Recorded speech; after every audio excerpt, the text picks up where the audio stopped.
Hello दर्शन, नमस्ते सेवारो, welcome to my new vlog guys, mini vlog. म आज तपाईहरुलाई एउटा जानकारी दिन गइरहेको छु। हाम्रो खोरियामा, हाम्रो राधाकृष्ण खोरिया टोलमा एउटा राम्रो काम हुँदैछ। त्यो हो झुलुङ्गे पुल।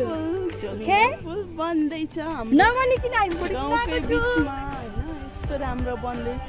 हाम्रो विकासको एउटा सही राम्रो त एउटा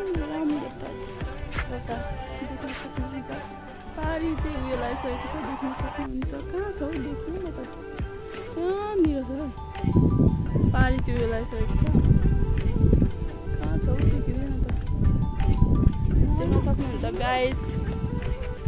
मोरङ जिल्ला वार्ड नम्बर 3, बेलबारी नगरपालिका वार्ड नम्बर 3, राधाकृष्ण खोरिया टोलमा बन्दैछ झुलुङ्गे पुल।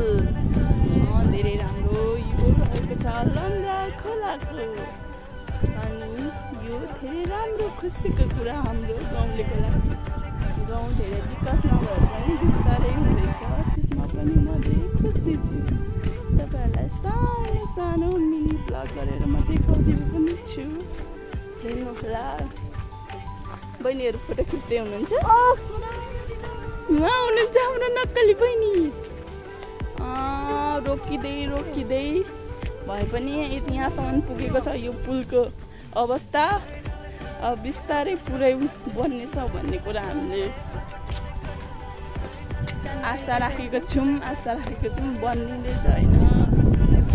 अब के थाहा, त्यही पनि आस्ते छ, बनिन्छ भनेर। धेरै राम्रो छ गाइज, देख्न सक्नुहुन्छ। यताबाट आउने हो सर र उपल गाउँको बाटो देख्न सक्नुहुन्छ। अनि यहाँबाट यस्तो आउने यस्तो। बाई बाई गाइज, यति नै सानो मिनी ब्लग, मेरो छोटो ब्लग यति नै छ।